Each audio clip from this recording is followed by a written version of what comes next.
Okay. Hmm. Hmm.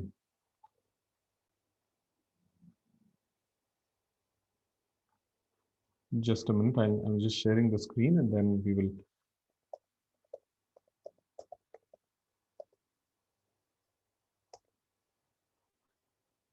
Hare Krishna, Hare Krishna, Krishna Krishna, Hare Hare, Hare Rama, Krishna Krishna, Krishna Krishna, Hare Hare, Hare Rama, Hare Hare, Krishna Krishna, Hare Hare. Okay. So this is from second canto. Okay. Just share the screen. I will also try to make it.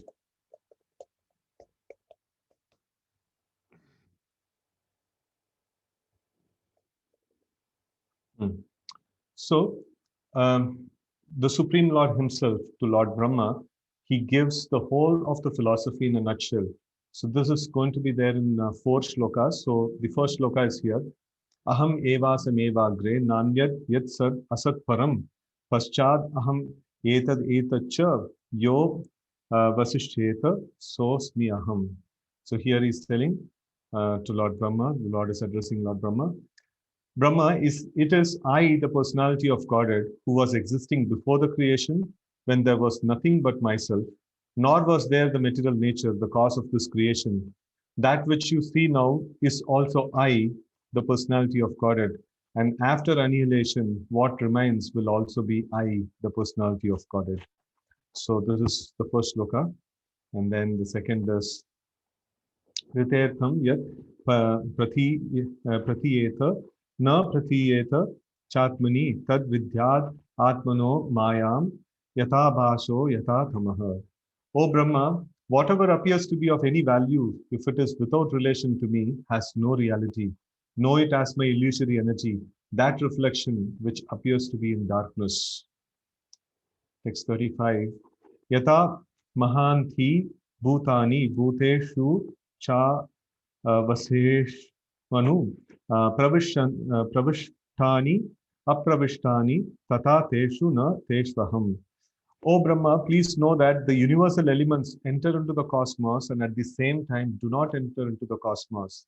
Similarly, I myself also exist within everything created and at the same time I am outside of everything. Okay. And text 36. Etavad eva jijnasam tattva jijnasunatmanah anvaya gati rekhabhyam yat syat sarvatra sarvada. A person who is searching after the supreme absolute truth, the personality of Godhead, must certainly search for it up to this in all circumstances, in all space and time, and both directly and indirectly. So, this is the Chaturshloki. And we see that the Lord is telling that no, he was existing before the creation. And in fact, he's not just telling he was existing before the creation, only he was existing and nothing else. And now we see that the creation has happened and it is in its full variety. Everything is there around. No, we are able to see the trees, buildings, and so many things. The sky is there and planetary systems is there. So many things are there. Now, with all this thing, the Lord is telling, even now, only I exist. And then he is mentioning after the destruction of this universe, only I exist. So, in one sense, no, the Lord is telling that he is the only one who's existing and nothing else exists apart from him. So, this is the first thing. And second sloka of the Chatur Shloki we saw, in spite of Lord is the only being that exists, still, when we see various things in this world, we are not able to get an understanding of how this thing is connected to the Lord, or how is, how to see the Lord in this particular like a feature or in the particular aspect of the creation. So like if I'm not able to see him in any sphere of existence in this world, then I should understand that is the maya, that is the illusion of the Supreme Lord.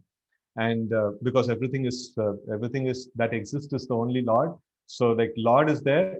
And no, Krishna very nicely explains in Bhagavad Gita in the 7th chapter, 4th shloka, bhumi rapo analayo kammano buddhirevacha ahankaram tiyame bhinna prakriti rashtada.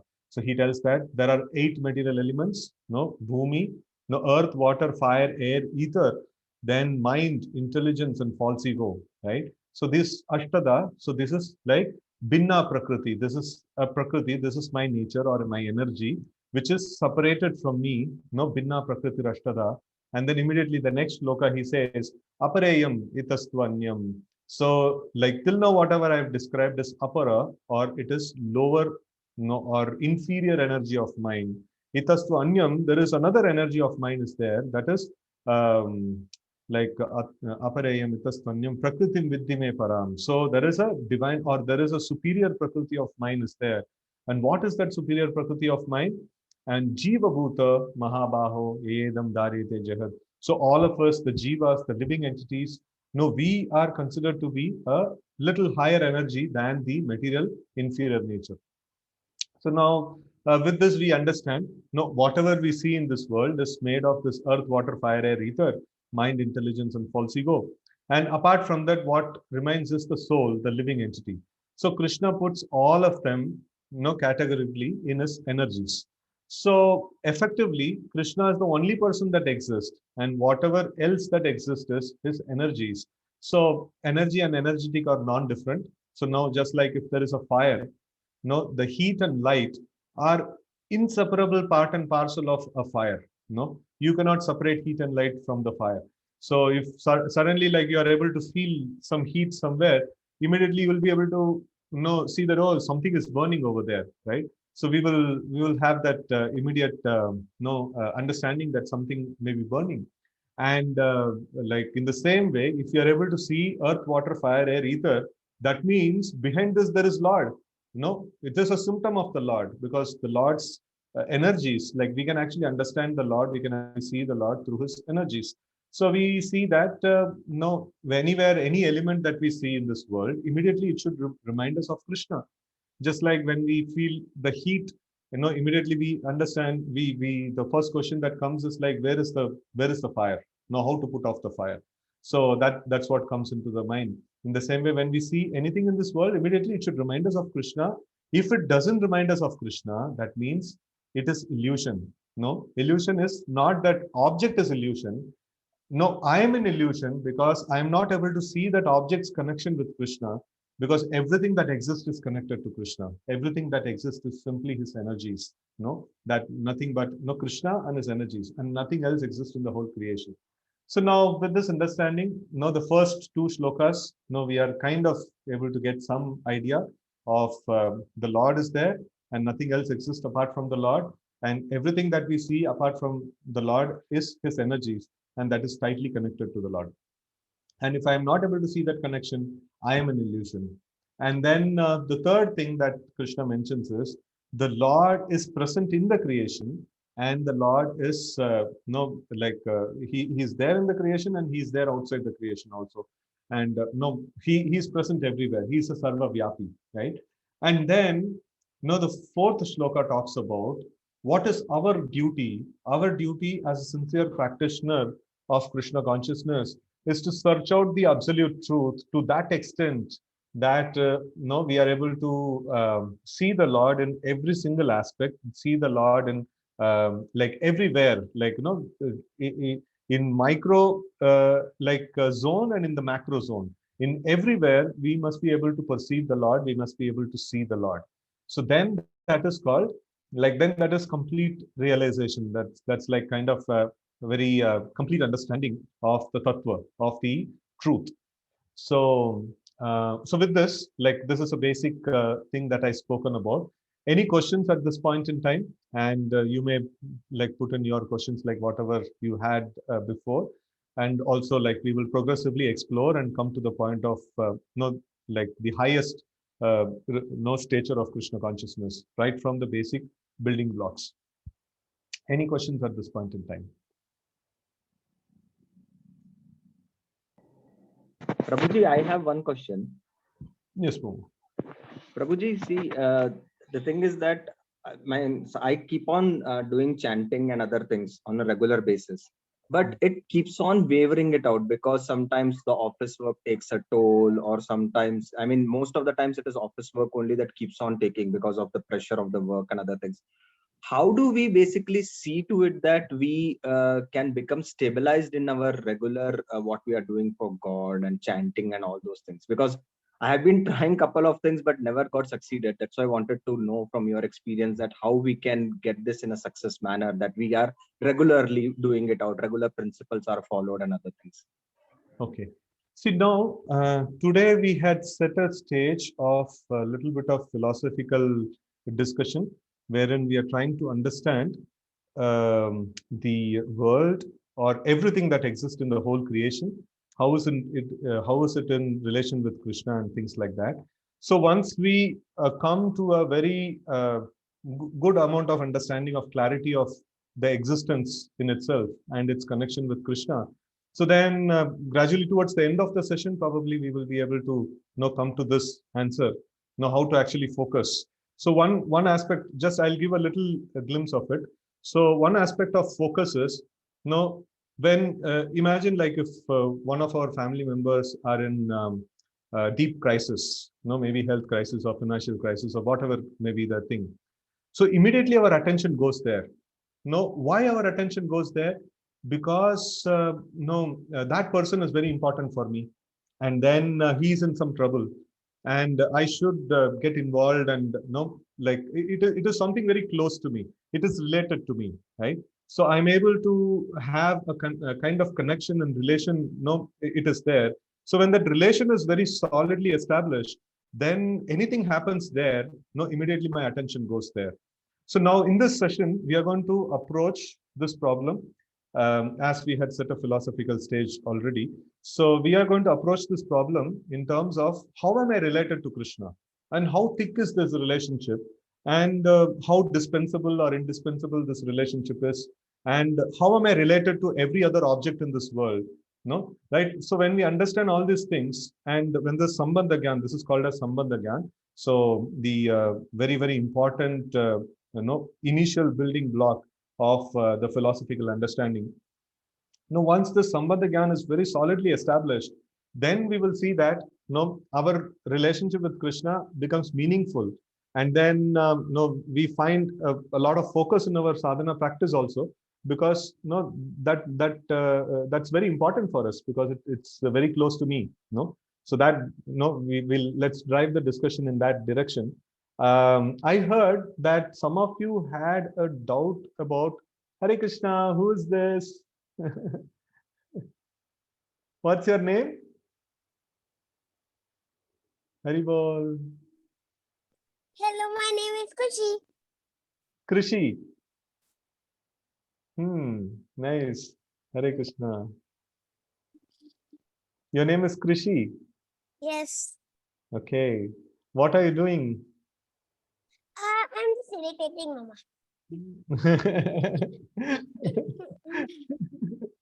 Nice. Very good. Okay.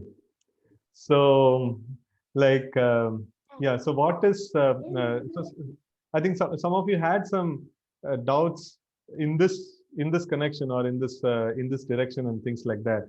So I thought, like, no, that's why I took this set of shlokas, and then from here I thought of moving further. Sure, Prabhuji. Like the doubts about Brahman and doubts about Brahman, Paramatma, Bhagavan, or like some doubts like that was there. Yes. So what is that?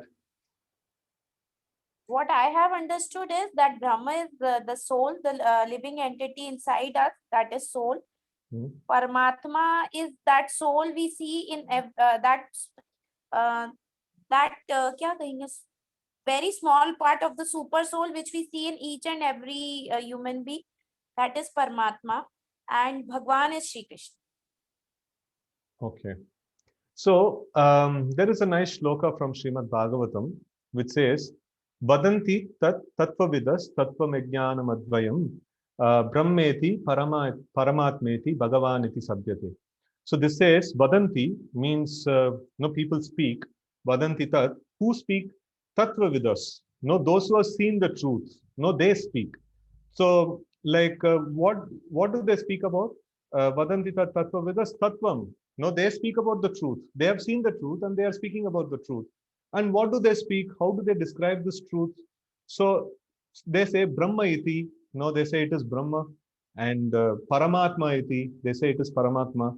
And Bhagavan iti. They say it is Bhagavan. No. So Brahma iti Paramatma iti Bhagavan iti sabhyate. So now, if the absolute truth, and it is mentioned that Tattvam Yad Jnanam Advayam.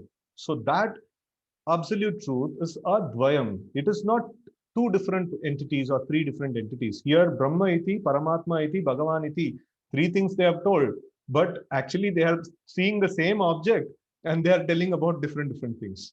So is it that, you know, the problem is in the seeing, or are they seeing different objects? So one thing that is clarified is they are not seeing different objects. They are seeing only one object. That is the absolute truth. And we have just before we have seen that absolute truth is the only entity that exists. So we are energy of Krishna. We are living entities. We are energy of Krishna, and our body is made up of earth, water, fire, air, ether, and that is also energy of Krishna. So everything that exists is Krishna and his energy. So there is Advayam. There is only one entity that exists, and that one entity is sometimes called as Brahma, and sometimes called as Paramatma, and sometimes called as Bhagavan. So Brahma means there is three aspects of the absolute truth is there. Sat, no, that is the aspect of eternity, and Chit, that is the aspect of knowledge, and third is Ananda, no, that is aspect of bliss. So now, if I see the Lord only in the aspect of Sat feature, that is the existential feature, so who's the Lord? Lord is a person who exists at every aspect of life, no, everywhere, like, no, he's there everywhere. Yeah, like, no, he is, no, the Lord is the Parabrahma. So Lord, Arjuna says, Parabrahma, Param Dhamma, Pavitram, Paramam Bhavan, Purusham, Shashvatam, Divyam, Adi Devam, Ajam Vibhum. So he glorifies Krishna in this way. You are Parabrahma. Yeah, like you are the ultimate Brahma, you are the superior Brahma. So we are also Brahma. We living entity, the soul is also Brahma. And the material nature that we see around, earth, water, fire, air, ether, that is also Brahma. And then that is called as Mahat Brahma. No, that is called the Mahat Brahma. And we are called as the Jiva Brahma. And in this way, like everything that exists, it has connection with Krishna. So if it has connection with Krishna, then it is also Brahma. No, it is part and parcel of the Parabrahma. So it is also Brahma. So in essence, Sarvam Kala Vidam Brahma, that means everything that exists is Brahma and nothing else. That means everything that exists is that one single entity, no, which is the supreme absolute truth, no, which the philosophers call it as absolute truth. No, so that absolute truth is seen everywhere. So that level of existential level of understanding is called Brahman understanding.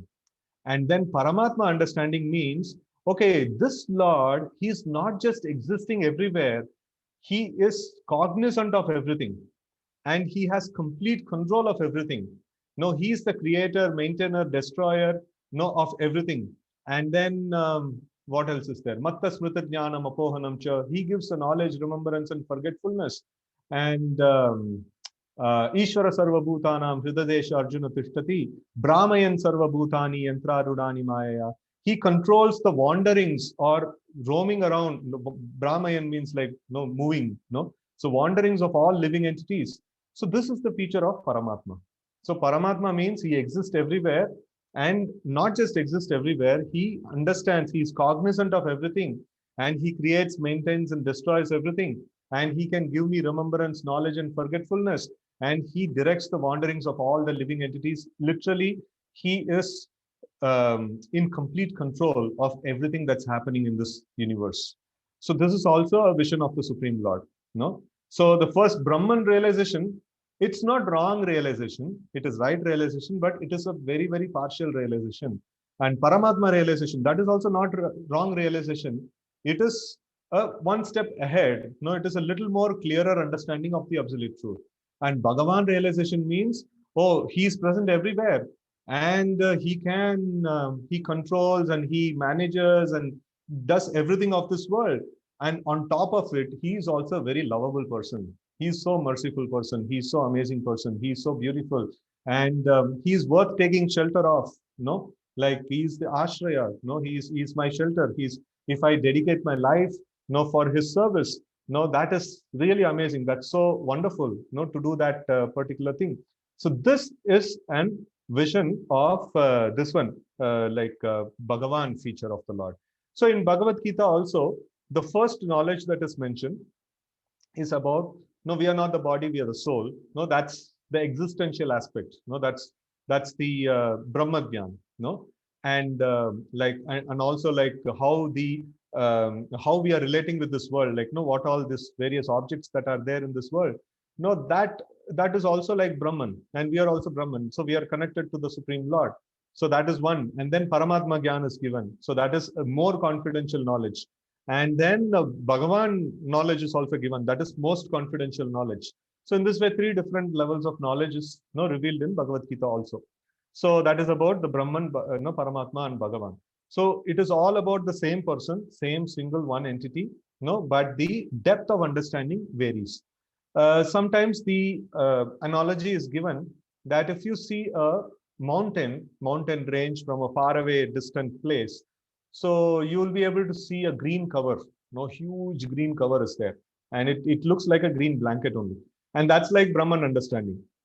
And little more, if you go closer, you will be able to spot that, okay, there are trees, there are stones, there are like so many other things are there, and that's like Paramatma understanding. If you actually start trekking, then you will find, oh, there are living entities over here, there are like so many different things, objects over there. So we'll get more deeper understanding. So that is Bhagavan understanding. So the mountain is not different. The perception and the detail, it actually varied, at various levels. So in this way, we can actually see that Brahman, Paramatma, and Bhagavan, so they are understanding about the same entity, but at a different levels of depths. Right? So does that answer your question? Yes, yes. Okay. So now with this, if we see, let's go a little step further.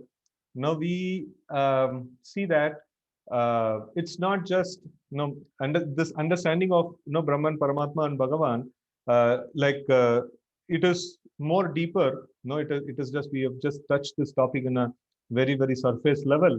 So when we go deeper in this particular aspect, we see that the Supreme Lord exists, and he has his energies, and all of us know, like, we also possess so many things, like for example, our taking from our mobile phone to our family members, our children, and our house. All these things are our energies. We have kind of what is that?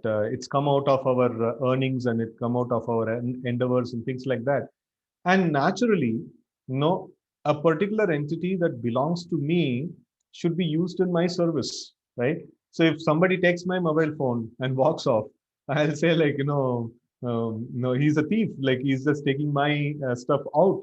So in the same way, if I am part and parcel of Krishna, if all that I possess is also part and parcel of Krishna, so then the ideal thing is that I have to use these things in the service of Krishna. So that's the ideal thing. So that's what bhakti is all about. So it is talking about how to utilize everything in the service of Krishna. So this is our Prabhuji, like, you asked this question, right? I forgot your name. You're in the login, Nikita. Ashish Prabhuji. Ashish Prabhu. So you asked about how to actually focus on chanting. So now we will come to a second level answer. First level answer we just gave a little before. So now the second level answer is that I am part and parcel of Krishna, and my mind, Krishna claimed that in the 7.4 that we quoted, earth, water, fire, air, ether, mind, intelligence, and false ego, all these things is Krishna's energy. So now, during the process of chanting, what I'm trying to do is that I am trying to apply my mind on Krishna, right? And then that's an ideal thing to do, and that's the right thing to do. In fact, the mind belongs to Krishna, and it is ideally it should be used in the service of Krishna. And I'm not able to do, Actually, in fact, I should be doing it 24/7, and I've got a discounted this one. Okay, fine, like whatever number of rounds I'm chanting, at that time I should be focused. But even then, it is not possible. Even then, it's getting difficult. It's a challenging thing. So then we can actually see that how precarious condition we are in. No, this is like it's more precarious than the COVID condition. No, in COVID condition, what's the maximum thing that can happen? We may die, right? So, but in this condition, we will have to die so many times. No, because I'm not able to think of Krishna all the time. No, I am an eternal living entity. For soul, there is no conception of death. There is no question of death for the soul. But such a personality, it's like completely opposite to one's nature. Like, no, I have a particular nature, but then if I'm forced to be in a completely opposite nature, it'll be very, very highly uneasy for me. No, it's not going to be that easy for me to be there in that situation. And that's exactly happening in the material world. So because I'm not able to apply my mind on Krishna, I have been forced to die again and again and again and again. How many times? Countless times I have been forced to die. No, every time I take birth, I have to meet death. And no, that's the seriousness of this disease, the material disease.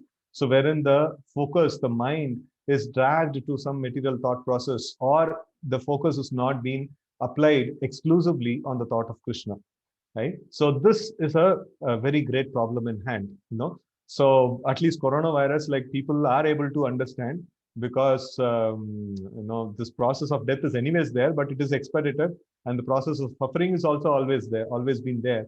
But it is like somehow the focus is there at this point in time on this particular disease, and people are quite afraid about it. So the spiritualists are always constantly in that kind of attitude, because always they are afraid about this material disease, which is so dangerous and which is so infectious. I just need to go out, and then I just need to talk with any materialist, for some time, and then I'll be completely affected by this disease. And it takes a lot to actually cleanse. And every day I have to use the sanitizer. Every day I have to, make this, what is that? Make the sanitizing the thing has to happen by the way of chanting, by the way of listening to or reading the scriptures and listening to devotional discourses and things like that, wherein we are clarified again and again and again that Krishna is that one entity that exists, and all that exists is his property. And my body is his property. I myself is his property, and I have to engage in his service, right? So this is the cure to the disease, and that has to happen. So this is the second level answer, for our question. Yes, Arpita Mataji, you have raised your hand. You can. Yeah. Yes, thank you, Prabhuji, for giving your time today. I just have one quick question. When we keep on saying that the soul doesn't belong to this world, and we are just the body, we shouldn't be attached to this material world, why is the soul punished all the time? Because it has to keep on having a rebirth in some other body, right? So why is the punishment given to soul when technically it doesn't belong to this material world? So if we see a normal citizen, he technically doesn't belong to the jail, So, but because of certain offense, he's been put into the jail, and he's been subjected to some kinds of punishments. So now, what is this offense? This is also a very important philosophical question. What is it, that offense that for which I've been put into this world, and for which I've been forced into so many different punishments? So this is the offense, is that everything belongs to Krishna, and everything should be used in his service. So offense is that, when we were residing in the spiritual world, somehow or other we got this thought that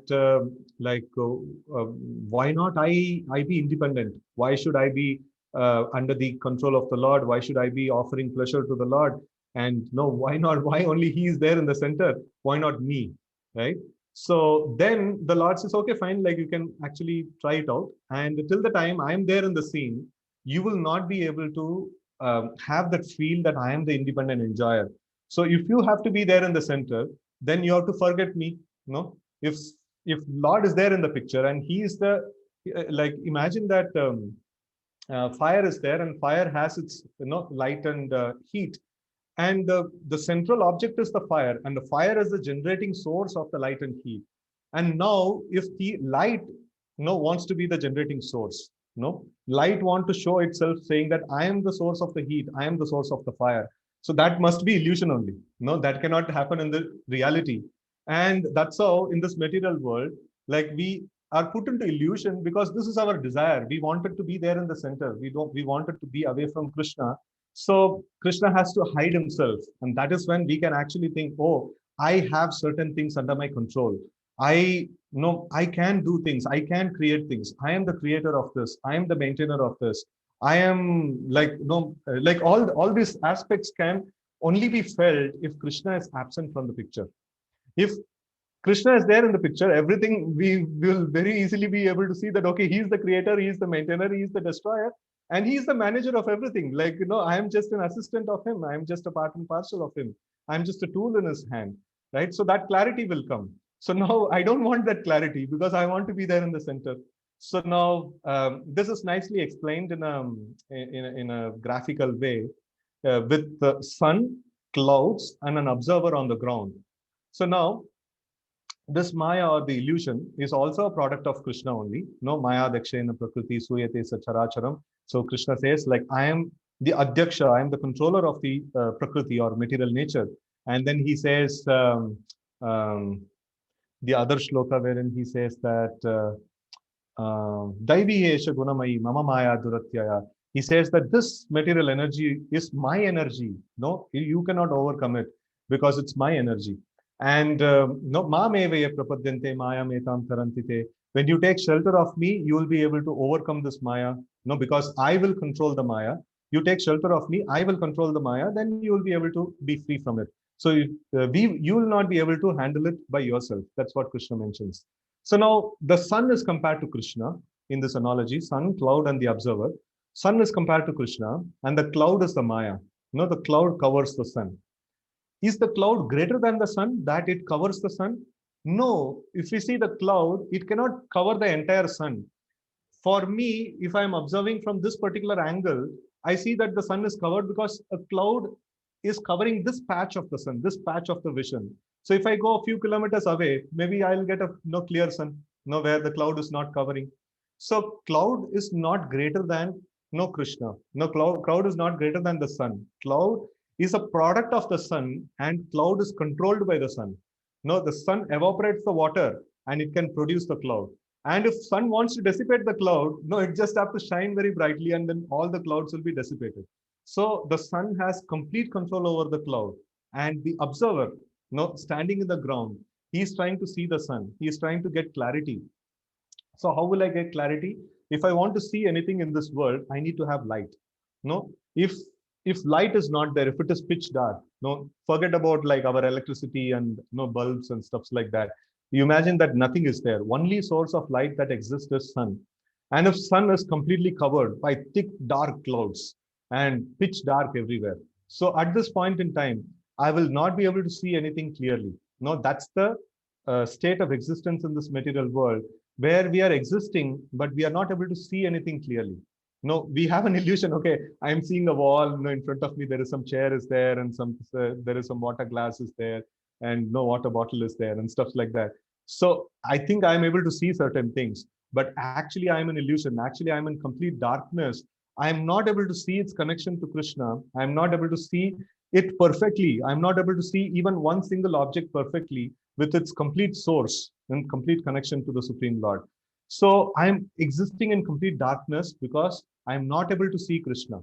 If sun comes, then immediately everything gets illuminated. I'll be able to see the sun. I'll be able to see myself. I'll be able to see all the objects around me. If sun is not there, forget about, like sun is covered. So forget about seeing sun. I will not be able to see the object just which is there next to me. And I will not be even able to see myself.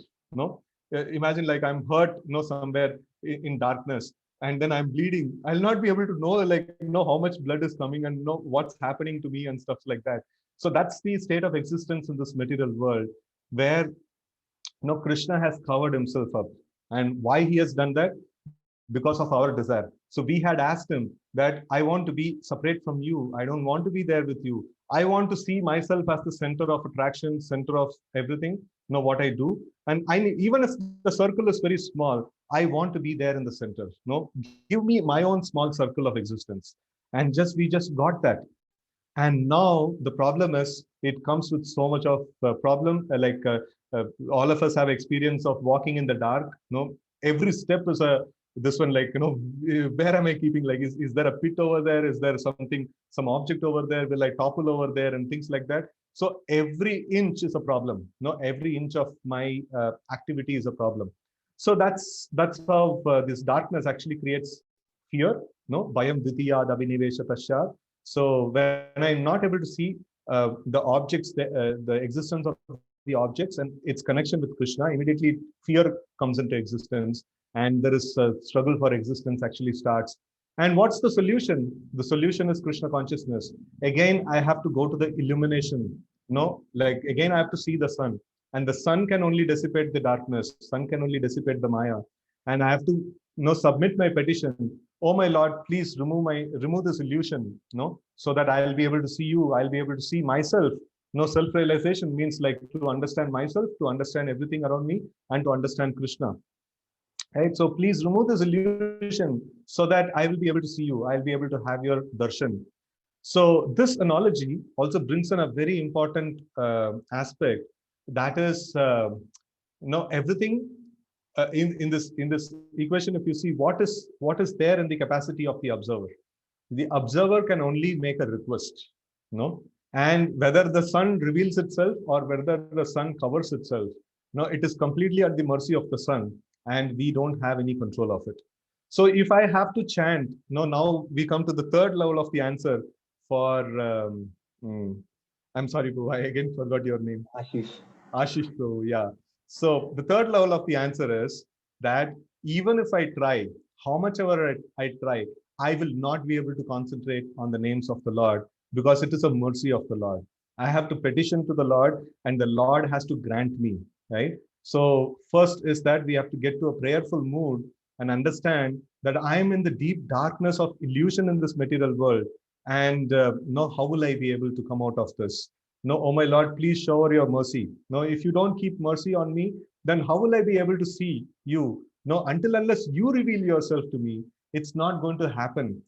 Even the hearing of the names of the Lord, that is also a darshan of the Lord, right? It is not something, okay, the Lord is somewhere and then I'm hearing his name. No, I'm just vibrating his name. No, this is also darshan of the Lord. And the darshan of the Lord is not very easy. It's not just, I can ask the observer and the sun, like cloud is there in between. And how much ever circus I do, maybe I can jump maybe 2-3 feet above the ground, or like how much ever I can try to, or even if I climb the tallest of the buildings in this world, still I will not be able to meddle around with the Maya, the material energy. Still I will not be able to force see Krishna. No, that is not possible.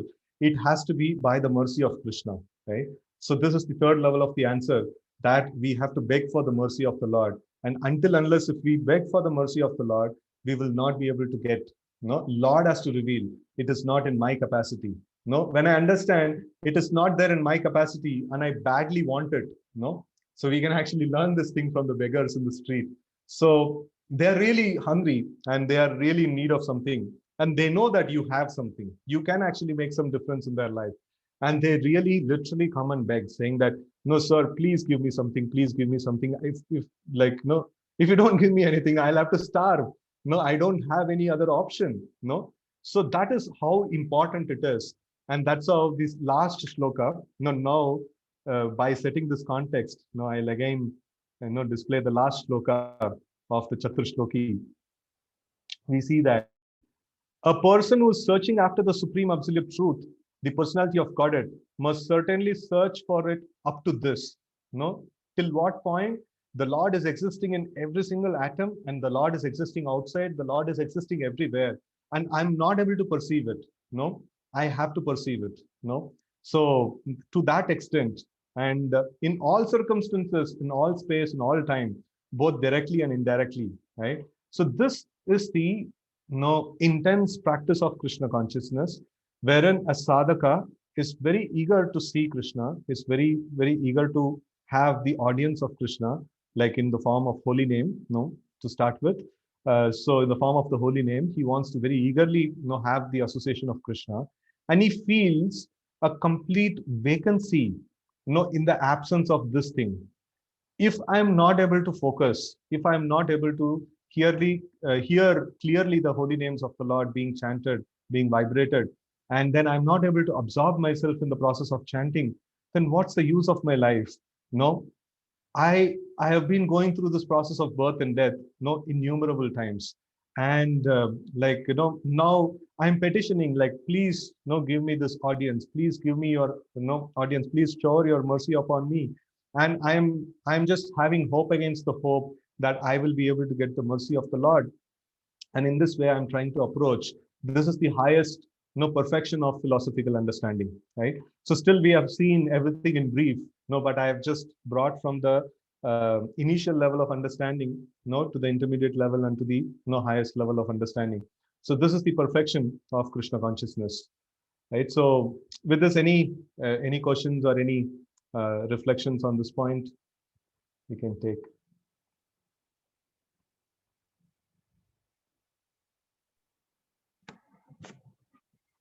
So Prabhuji, based on this, I mean, like when we see few people, right? When I say few people, basically people who are Gnostic at one point in their life, and then they somehow start believing in God, and they start chanting and other things, especially Krishna. I've seen them that they basically get so regulated and everything on a regular basis and regular principles, everything is followed. Is that they have, so the way you said, is that they have put their petition in such a pure form, or like, if I take my example only, from my childhood, I have been doing, like, I believe in Krishna, I start praying, I do every day morning regularly, try to see that I at least do our shlokas that are there, not all the shlokas, but whatever the we do it, like Yamnashtak and all those things that we do, we try to do that all things. But still, like, adapting one new thing is like chanting, and trying to make that as a regular habit is still struggling. Like, whereas I've seen that people who are Gnostic and who come to this, they follow everything what we are doing, plus they can also do chanting and other things. How is that done? I mean, is there any way or method to adapt this out in a philosophical way, or is there a way to? Yeah. So we see that it is all about the intensity of the petition. One drastic example I can think of in this is Gajendra. Gajendra was completely in sense gratification. And he was just enjoying with his family, and he was just having a fun time and no conception of Krishna consciousness. And suddenly, at the verge of death, he just called out to the Lord out of deep, intense feeling. That deep, intense feeling is what is actually sought for. So if we can actually make that deep prayer, not surface level prayer, very, very deep prayer, that if this is not going to be there, if I'm not going to get the mercy of the Lord, so there is no purpose, there is no meaning, of my existence. So when the prayer goes to that level of intensity, then we get very, very amazing results. So we get the results based on the intensity of the practice, not by the practice itself. So if we see, like in the Bhagavad Gita, you might have studied Karma Yoga, Jnana Yoga, Dhyana Yoga, and Bhakti Yoga, and all these different yogas are there. What's the difference between all of them? Is it the practice, or is the external procedures that is different between all of them? No. Karma Yoga means I am executing certain aspects. First of all, Varanashrama, or even the scriptural principles, means to please Krishna. Varanashrama acharavata pumsam, like Purushena Parapuman, Vishnu Aradyate Panta, na anyat tattosha karanat. So the scriptural injunctions means one who has come to the point of executing the scriptural rules and regulations, means he wants to please Krishna. But for what reason? Why he wants to please Krishna? That's an important thing. If he's not at all coming to the scriptures, then he's adharmic, as you have told, atheistic and kind of thing. So when he is coming to the fold of scriptures, he's following the scriptural rules and regulations. And then he is having the desire, okay, if I please Krishna, Krishna will award me lot of money. Krishna will award me a lot of name and fame. And I will become a great person. I will have so many YouTube likes or something like that. So, various things like, oh, this is karma kanda. No, this is like, this is kind of, I want to please Krishna, but like phala bhoga. No, I have the desire to enjoy the results of my activity. So that is the this one, that is a karma yoga. And the next kind of yoga, karma yoga has another part also, which is like nishkama karma yoga. So I'm not touching that in detail. So, but this, then next thing is, oh, this, if I like serve and satisfy Krishna, I will get some results. But this results is material results, and it is going to create problem for me. And it is going to put me more into the material existence. No, I have to get out of this material existence. No, that is, the material existence means misery, and I have to get liberation. No, so that it comes to the point of phalatyaga, or to the point of liberation, that is called jnana yoga. Right? So where a person comes to the point of there is no point in living in this material world. This is just a place of misery. I just have to vacate this place, and whatever needs to be done, I have to do it. So that's like jnana yoga. And then comes bhakti yoga, which says that it doesn't matter where I am, what I am. So I am part and parcel of Krishna. I am meant to serve Krishna. And all this time, I have not been serving Krishna.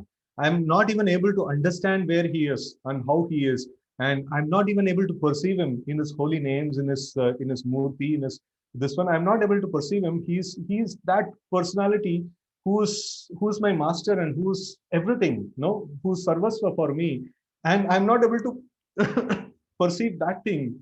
And when will I get that kind of consciousness? When will I be able to again serve him, with full attention and full focus?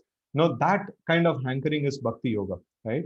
So it is not about the external procedures. It's not about the mantras that we chant. It is not about the external procedures. It's nothing to do with the external procedures. But still, why we do a particular kind of external procedures? Because the acharyas have told this. And we have a hope that if I execute this procedure, and if this acharya becomes pleased, then he will recommend me to Krishna, and Krishna will shower his mercy upon me. That's the whole point. I am not thinking that, okay, I am chanting 16 rounds and that 16 rounds is going to please Krishna. That's not going to have any effect. What is the effect my chanting is going to do? I'm such a useless person. So my chanting is not going to move the Lord, who's so great.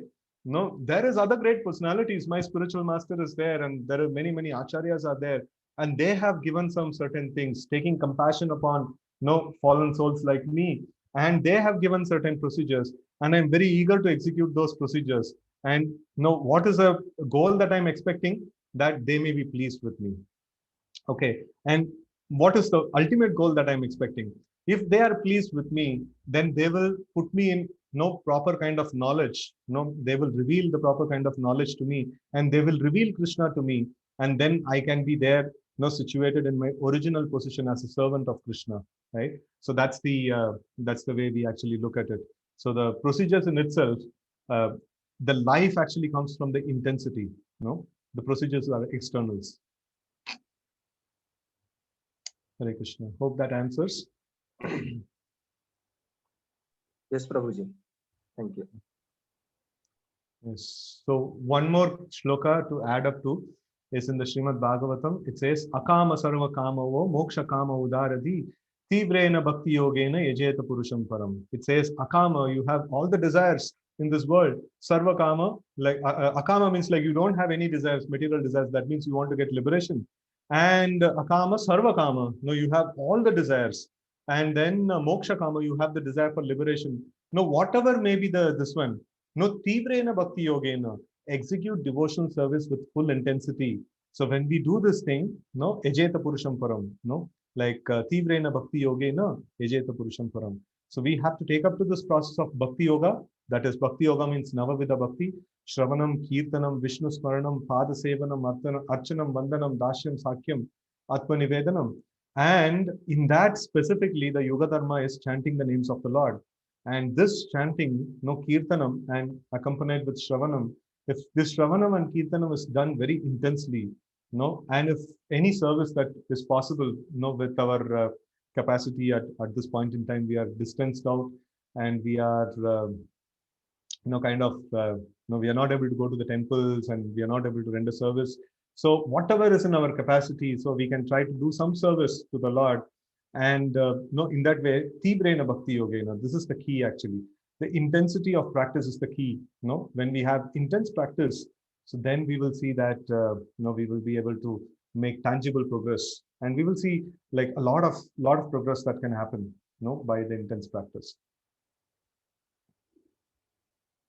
Okay, so any other questions or comments?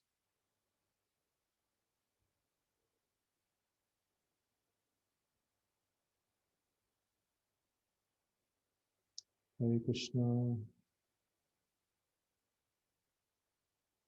Okay, so if there is no questions, then probably you can share some reflections, what you what you can kind of cherish in this particular session, or you want to carry home, points, something like that. Prabhuji, I have one question. I would just like to ask you, what are the ways in which a human being can have control over their mind, and see how to overcome this material nature? Like, how can we overcome the desires that we have in this material nature? How can we have control over our mind? So this is a very, very important question for all sadhakas. It's very, very essential. And if we see just like a little before, we saw that Daivihi Esha Gunamayi Mama Maya Duratteya Ma Mevaye Prapadyante Maya Metam Tarantite. So this the senses get attached, or the senses get absorbed in the material things. So that's quite natural, because the material senses are designed for sense gratification, and it is going to naturally function in that way. And Krishna is mentioning Mam Evaye Prapadyante. Prapadyante means to take shelter, to surrender unto the Lord. Prapanna means like it is a word of surrender. So how do I surrender? So then Krishna mentions that Bhakti Yoga, So like there are different yogas are there. So Bhakti Yoga is the best process to surrender. And how do I perform the Bhakti Yoga? It is Shravanam, Kirtanam, Vishnu Smaranam and all these things.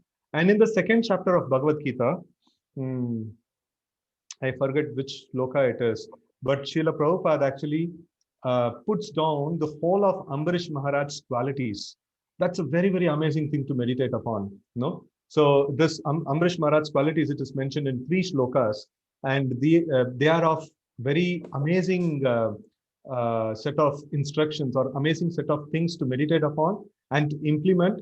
It's a very practical step-by-step process. And if we just do this thing, it's a very simple process, very, very simple process. Anyone can do it.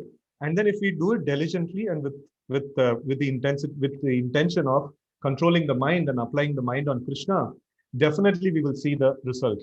And probably like all of us here, so we can try to implement this in the next 1 week. Like every single day, let's try to do all of these things which is described in the qualities of Ambarish Maharaj. And maybe a week later you can report back to Sri Gaur Prabhu.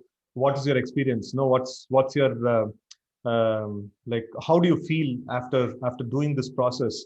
How do you feel in terms of control of your mind and things like that? So this starts with Savai Mana Krishna Padara Vindayor Vacham Shri Vaikunta Gunanu Varnane Karo Harer Mandira Marjanadishu Shutim Chakarachata Tattodaye Mukunda Lingalaya Darshanadrisho Tadbritya Gatras Parashanga Sangamam Granam Chatatpada Saroja Saurave Srimat Tulasya Rasananta Dakite Pado Harer Sheta Padanu Sarpane Chiro Hrishikesha Padabi Vandane Kamam Tutashe Natu Kama Kamyaya Etotamashloka Janashrayaratihi. So here we see that Savai Mana Krishna Padara Vindayor. So like no, Ambrish Maharaj, he was applying his mind on the lotus feet of Krishna. He was thinking about the lotus feet of Krishna. So this, how do we do this in practical implementation? So we can actually have the picture of lotus feet of Krishna. So like, and then if you have your own altar set up in your home, so then you can actually meditate upon the lotus feet of Krishna, no, and spend some quality time. No, take some quality time out, maybe 1 minute at a time. Like, no, you can repeat this throughout the day, probably like 5-10 times or something like that. So you can actually time it, and then you can try to do it. It's a practical, tangible step I am seeing. So like concentrating on the lotus feet of the Lord. And how do we do that? So let's take a practical this one now. I will just share a picture of lotus feet of the Lord now, and then we will try to focus a little bit on that. And then So trying meditation, is that what you're saying? I'm just going to explain it step by step now. Okay. So Okay. to what level, what we need to do exactly in that aspect. Okay, anyone else can quickly get okay, I'm opening. Somehow my internet is a little slow, so I'm just opening. Okay, so now I'm going to share the screen. I'm going to guide you on how to do this one. So now I have a picture of the lotus feet of the Lord. So this is the lotus feet of Sri Giridhari, no, in the temple of Sri Gandharvika Giridhari Sriman Mahaprabhu. So this is the lotus feet of Sri Giridhari, and we see that the lotus feet is nicely decorated, no, and every one of the toes there is nice ornaments, no, there is a like kind of a toe ring that is there, and there is a nice what is that, jewelry of what do you call, the anklets, and which is silver in color, and then we have tulsi leaves strewn around, and then the Lord's soles are pinkish in color, and then his nails are painted reddish, and then there are amazing features of the Lord's lotus feet is there, and then how this tulsi leaves are strewn, and how the flower petals are strewn around, and how beautifully the Lord's lotus feet is there. And this lotus feet is glorified by many, many great personalities. This lotus feet can destroy the illusion of material existence. This lotus feet can give the complete knowledge of Krishna consciousness. Now, this is a very, very amazing meditation, and we should just try to get to the every single detail, of the lotus feet of the Lord. And if you repeat it, like I'm just telling 1 minute, and if you can sustain, if you can continuously do, so then if you can extend it to 2, 3, 4, 5 minutes, like just meditating on the lotus feet of the Lord, and then we will try to provide certain shlokas which glorifies the lotus feet of the Lord. So you can actually try to remember the meanings of those shlokas, and then you can actually try to focus on the lotus feet of the Lord, and you will see that day by day you will start developing some kind of an attachment, some kind of an intense taste, and you will be hankering for this.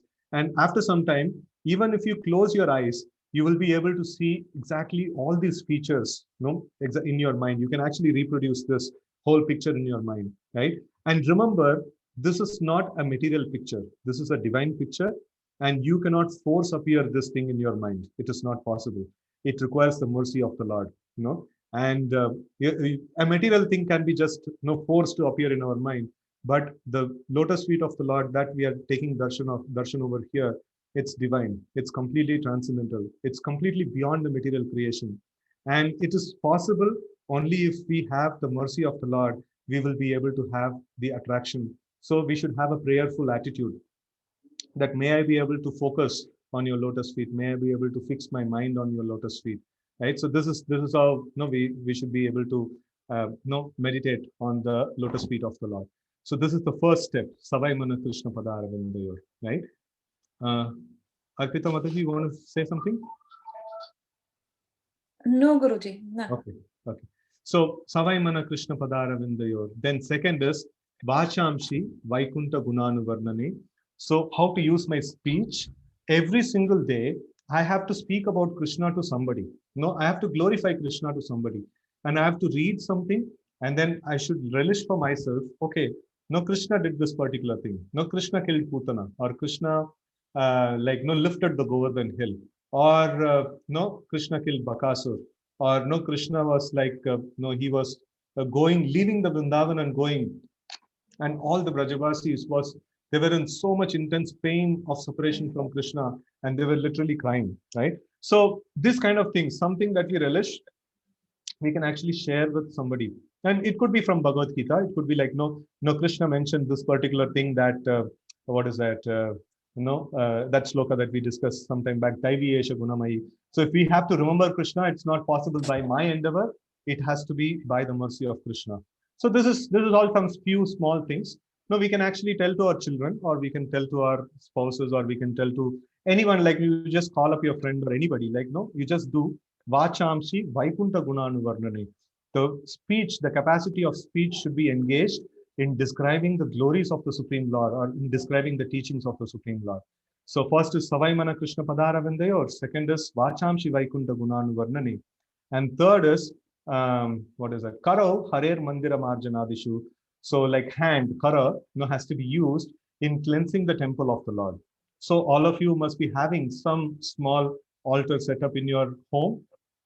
So try to see that, try to have a separate cloth, for wiping the pictures of the Lord or the murti of the Lord, and then try to clean up the place around, around the Lord's temple, and just try to do this with a mood of pleasing the Lord. I'm just trying to clean your place, and that's the perfection of my hands. I want to do this just to please you, right? So in this way, in this kind of attitude, Karo Harer Mandira Marjanadishu. So I want to cleanse the temple of the Lord. And then Shrutim Chakarachyuta Satkatodaye.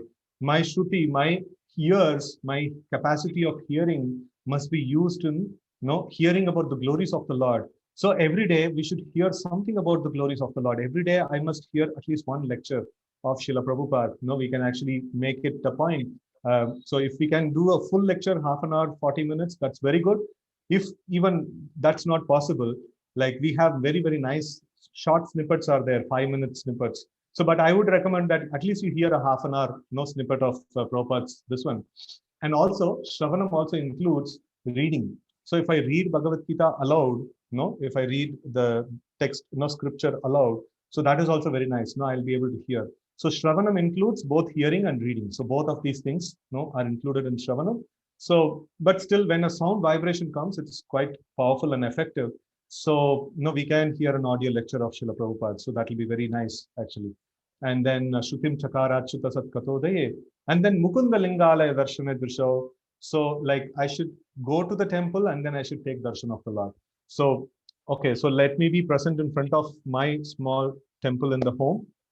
And then let me take darshan of the Lord there. So one is first is like meditation on the lotus feet. And now here is darshan of the Lord.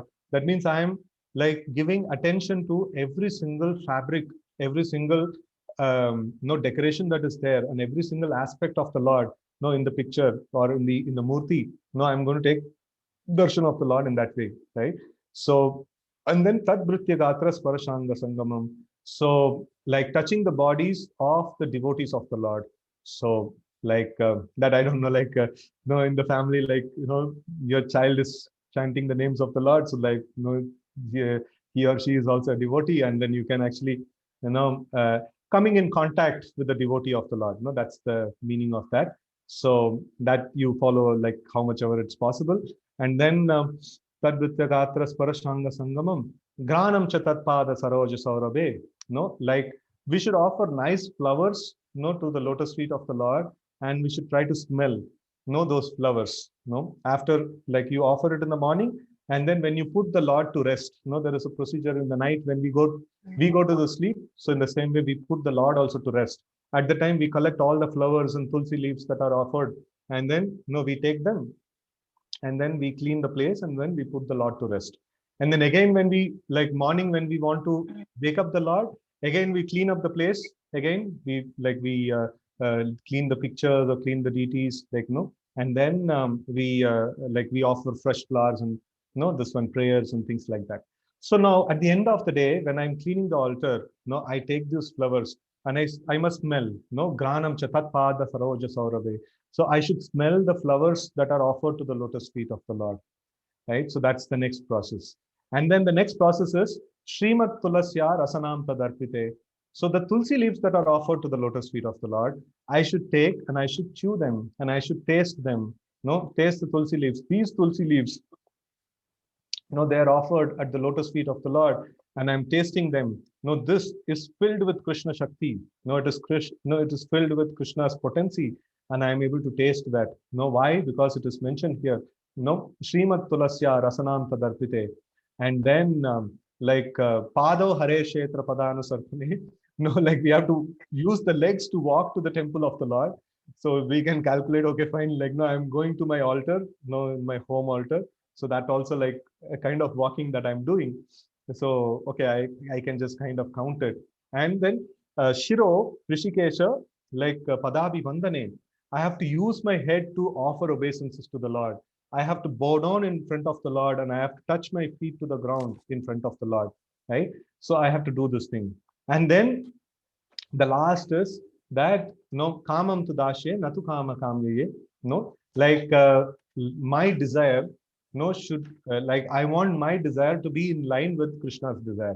So if I followed, if I read some particular principle in Bhagavad Gita on that day, so let me try to put that into practice, because to change all my desires in line with Krishna in one day, probably it's quite difficult. So, but then I have read something, and then let me plan something to follow in that particular direction, right? So like in that way, like many important points that may come up in our reading or in our hearing. So let me just try to do that thing. So in that way, like we can try to dovetail our desire according to the desire of the Lord, and we can know the desire of the Lord from Gita. So desire of the Lord or desire of the devotees of the Lord who are like very advanced in Krishna consciousness. So when we do that thing, so then like we are dovetailing our desire in the according to the desire of the Lord or his pure devotee. So in this way, this is a very amazing formula, and Prabhupada quotes this exactly for the purpose of sense control in the second chapter of Bhagavad Gita. And if you can actually find out that particular shloka, it's very easy. You'll see that in second chapter, later shlokas, around in 60s, some shlokas, you will find in one purport, Prabhupada is quoting the entire of this shloka, this three shlokas, what I quoted now. So that particular purport, if you study, you will get even more deeper understanding of this particular principle. And I've just explained the practicalities of this. And if we can just follow this thing starting from today or tomorrow for a week's time, and then you can share your realization of what's your experience about this. It will be definitely amazing experience. I guarantee you, if you diligently do this with a prayerful attitude, with a meditation on the Lord, and with many times of, especially the first point is very important, that is meditation on the lotus feet of the Lord. And then few other important aspects, highlights of this is like meditation on the lotus feet of the Lord, hearing and speaking about the Lord, and then like smelling the flowers and then tasting the tulsi leaves. If you cannot do everything, at least these 4 or 5 things must be done. So then imagine that then you can actually share your realizations after a week. So if you can do all of it, that's amazing, actually. So this is my recommendation. Hare Krishna.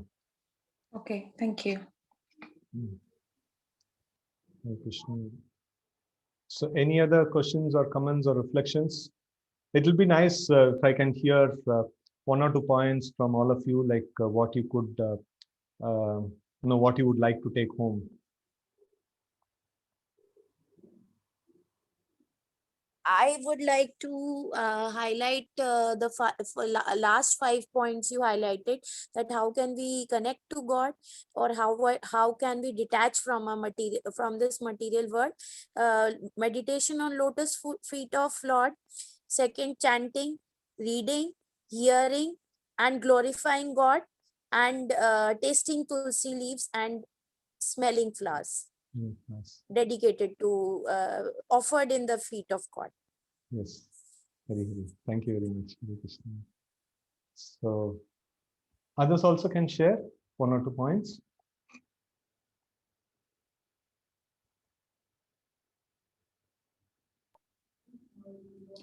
I think I would take the same. Hearing, chanting. I do offer flowers and tulsi leaves to Thakurji every day, but I only smell the flower, but I don't taste the tulsi ji. So I might start actually doing that. Nice, nice. Meditation on the lotus feet and things like that. Yes, Nice. yes. Very good. Thank you very much. So Prabhuji, I Thank you. think from my side, I would say that continuing to do the chanting more diligently, that is one important thing. And of course, as you said, the last few points, hearing, reading about Krishna, hearing, chanting, and offering tulsi leaves and smelling flowers and taking that up, the same thing. We'll also try doing that up. And we do it as well. By the way, we do it. So, Yes, yes. yeah, more diligently trying to do that more with the way that you have told, looking at the lotus feet, thinking, chanting and meditating through thinking on the lotus feet of Lord Krishna Yes. more. Yes. And most important thing I mentioned is that this procedurally, if you see, these are all still externals. Like how much I'm going to apply my mind. Now I'm going to get a greatest mercy of the Lord, the tulsi leaves that are offered in His feet, and then let me taste it. No, like it's not an ordinary thing. It's a greatest treasure. It's not ordinarily available to everyone. I am so fortunate. There is no one so fortunate like me that I got this wonderful thing, and I'm going to taste this now. So, like that absorption and that intensity, no, that's going to make the difference actually, no, in the whole practice. Okay. I think everybody spoke, right? Okay. Hare Krishna, Guruji. Hare Prabhuji, Krishna. we are going to start 9th chapter of Bhagavad Gita next week. So Mhm. little just a glimpse of that chapter. Can you please share like, what we are going to? Okay. 9 chapters. Okay, Akshi Mataji, like she's trying to unmute. You want to share something? No, nothing. Okay, fine. So, like 7th, 8th, 9th, 10th, these are all the Bhakti Yoga chapters.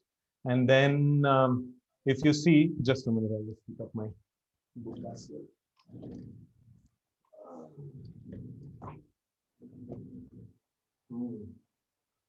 So the key aspects of the 9th chapter for most confidential knowledge in the 7th chapter, if you see that I had brought about this aspects of Bhumira, Panala, Vayo and stuff like that, and how the Lord actually emphasizes on the aspect of hearing and also the aspect of seeing Krishna at every sphere of life, and then in the 8th chapter also, like we see that the remembrance of Krishna is given a lot of importance, and so quitting the world with the remembrance of the Lord, that's something that is mentioned. And then Ananya Bhakti, very intense and exclusive bhakti, just to please the Supreme Lord, and not for the purpose of gaining any material benefits, not for the purpose of getting liberation from the problems, not for any other purpose. Only purpose is that I want to just please the Lord and nothing else. That is Anya Bilashita Shunyam Jnana Karma Dhyanavritam. So Anukulyena Krishna Anushilanam. So something of that sort. Like my goal in executing bhakti is just to please the Supreme Lord. And because I am part and parcel of the Lord, and I'm meant for giving pleasure to the Lord, and I just want to do that, that kind of a this one. And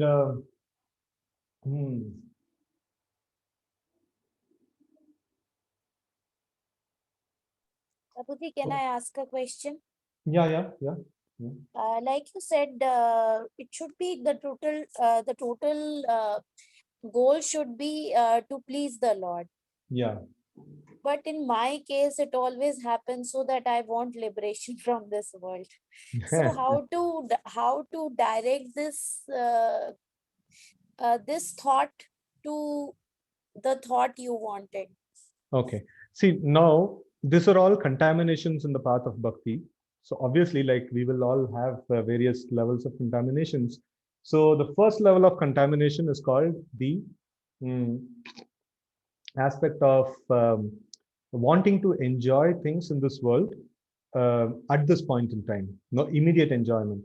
That's called avaidik. That's called adharmic. And then I do pious activities and I expect enjoyment in the future life. So then that is called as dharmic, but then that is still no phalakanksha or phala apeksha. So that is like, no, I'm desiring the fruits of this material world. Not knowing these fruits when I get, no, it will create more problems for me. And then the third level is the material objects and material things are going to create more and more problem. So let me aspire for liberation. That's in fact a very, very high stature, very high understanding, but still it is considered to be a contamination in the path of bhakti. So bhakti means what? Bhakti means that I understand that Krishna is there. If you carefully see in the previous ones, I want to enjoy immediately, or I want to do pious activities so that I will be able to enjoy later, or I want to get out of all these problems of enjoyment and misery and I want to get liberation. In all these three things, Krishna is nowhere in the picture. And that's the problem. That's the contamination where, like, no, when in the bhakti, we see that, no, I want Krishna in my life and I want to just offer pleasure to him and nothing else. And no, that's the only point, no, that is there. No, be it like it is mentioned in the scriptures that Narayana Parasarve na kutaschana bibyati swargo apavarga narakeshwa apitulyata darshinaha. So one who is Narayana Para, one who is attached to the lotus feet of the Lord, no, for him, na kutaschana bibyati. No, he doesn't have any problem to exist anywhere in this world. And Swargo Apavarga Narakeshwar, like you put him in the Swarga, no, with all the opulences, and you put him in the Naraka with all the tribulations and miseries and things like that. No, Apitulyartha Darshana. No, for him, it is all one and the same. He doesn't see any difference because he is Narayana Para. He is like all the time experiencing intense bliss by being in communion with Krishna. So this is the highest form of bliss that we can ever experience. And in fact, Srila Prabhupada gives a very wonderful example. If my hand has a disease and no, it is not cooperating with my body, no, then it is not cooperating with my whole plan and scheme of the body. The hand is diseased and I'm not able to move it. So then what will happen? The hand will give pain, no, to the whole body, and especially the hand will be the source of the pain. So even if I aspire for liberation, still there will be pain because I am not still cooperating with the whole body, that is Krishna. No, I am not still acting no accordance with the Krishna's desire. So till the time I will experience pain. No, I will experience some kind of discomfort, uncomfort, and things like that. So with this inspiration, so we can just try to see that I want to get the condensed and intense form of bliss. No, I don't want to settle for anything else, anything cheaper, anything lesser. I just want to get the highest form of bliss, and it is attainable because even if I want material things, it must be a blessings of the Lord. Even if I want liberation, it must be a blessings of the Lord. Even if it is the Bhagavan realization, the personal association with the Lord and personal service of the Lord and the highest form of bliss, for that also I need the mercy of the Lord. So for everything the Lord has to give, why not ask for the best of the thing and enjoy the best of the thing, right? So that is the important criteria. We see that the best of the thing is that to get the attachment to the lotus feet of the Lord. And by the process that we have described now, that 4 or 5 things, and if we do the entire, all the processes which is mentioned, so that is a very powerful process to develop attachment to the lotus feet of the Lord. And once we develop attachment to the lotus feet of the Lord, we will, even if it is offered, even liberation is offered, we will not care for it so much. There is a nice shloka that I just remember. It says, Kaivalyam narakayate, tridashapur akasha pushpayate, duddantendriya kala sarpapatale, prodkata damstrayate, like Vishwam purna sukayate, vidhi mahendra adishchakitayate, yet karunya, like kataksha vaibhavavatam, tam gauram evastumaha. So it means that one who has got the mercy of Sri Chaitanya Mahaprabhu, like for him, these are all the conceptions, these are all the perceptions that he has towards this world. What is the perception? First perception is Kaivalyam Narakayate, means the thought of liberation itself is like Narakayate. It's so hellish because it doesn't have Krishna in the picture. And what will I do? No, just getting out of this material world and without association of Krishna. So that thought itself is so hellish. And then Kaivalyam Narakayate, Tridashapur Akasha Pushpayate, going to the heavenly planets and enjoying, oh, this is like no, a phantasmagoria or Akasha Pushpa. No, the Pushpa is there in the trees. Akash mein Pushpa kabhi nahi hota hai. So it's like kind of illusion. No, it's kind of an illusion. So I don't wish to go to the heavenly planets and enjoy Tridashapur Akasha Pushpayate, Durdante Indriya Kala Sarpa Pakale, Kotkada Damstrayate. The senses and the mind are just like Kala Sarpa. They're always disturbing. They're always ready to kill us. They're always ready to like poison us with so much of material desires. But for a person who has got the mercy of Sri Chaitanya Mahaprabhu, for him the fangs of this poisonous like a snake is being removed. The Kala Sarpa is there, the senses are still there with us, but the poisonous effect of the senses is removed because he has got the mercy of Sri Chaitanya Mahaprabhu. No, Tam Gaura Eva Stumaha. And then like Vishwampurna Sukhayate, people are suffering in this world, but this devotee of the Lord who has got the mercy of the Lord, he is like seeing, oh, everywhere it is a place of happiness because I'm always in Krishna consciousness. And then Vidhi Mahendra Adishtakitayate. Oh, like maybe power and position and name and fame could do some difference. Like maybe that is better than this. No, that is also Kitayate. No, that's compared to even somebody may be prime minister, chief minister of this planet, or even he may be Indra or Brahma. No, whatever it may be, it is like equivalent to a Kita, or it is equivalent to a insect. For a person who's really relishing the taste of Krishna consciousness, right? And then all these things we will be able to get when we are able to get the mercy of Sri Chaitanya Mahaprabhu. And one another important aspect I would request all of you to add to your list is chant the Panchatattva mantra like many times, like maybe 2, 3, 4 times before starting your Hare Krishna mantra, and beg the mercy of Sri Chaitanya Mahaprabhu.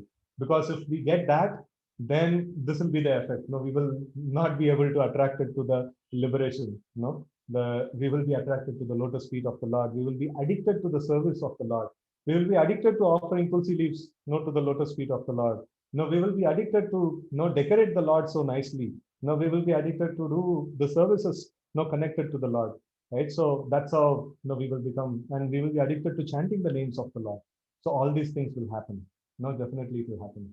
Which mantra is it? I am not aware of it. Panchatattva mantra, Jai Shri Krishna Chaitanya Prabhu Nityananda Shri Advaita Gadadhara Srivasa Adi Gaura Bhakta Vrinda.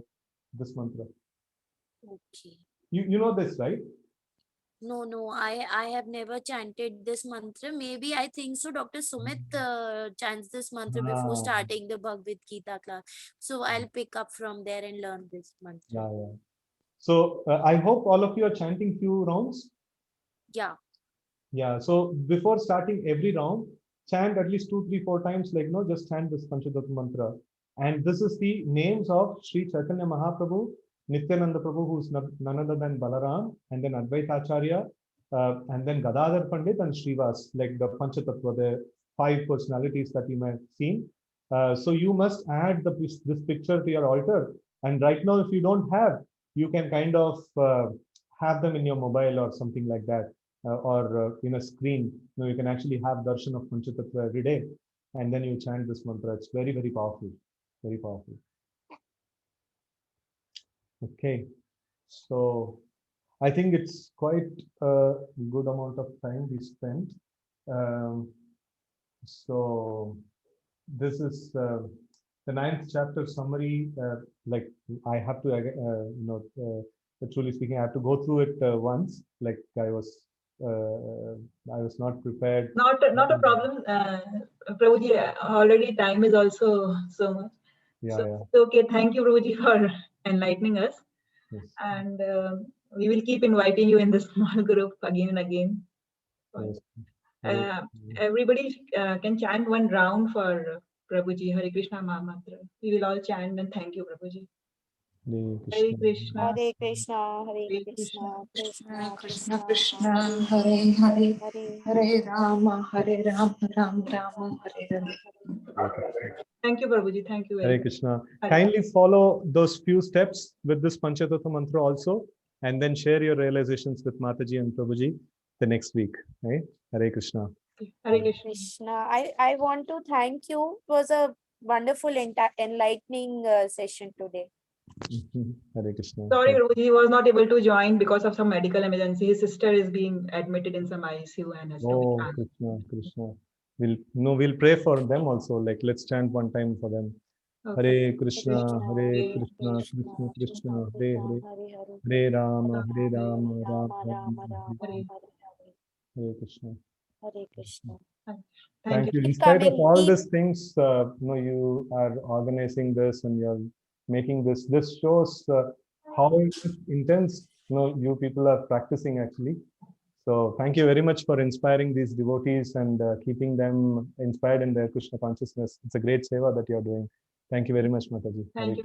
Hare Krishna. Amta, thank you so much, and keep calling him again and again. Matlab, truly, Okay. I felt practical application of Bhagavad Gita. I have got through some very enlightening words from him. Okay. Hare Krishna. Hare Krishna. Thank Please you. pray for me that I'll be able to progress nicely in my Krishna consciousness. Hare Krishna. Hare Krishna. Thank you. Khatam. Jai Shri Krishna. Jai Shri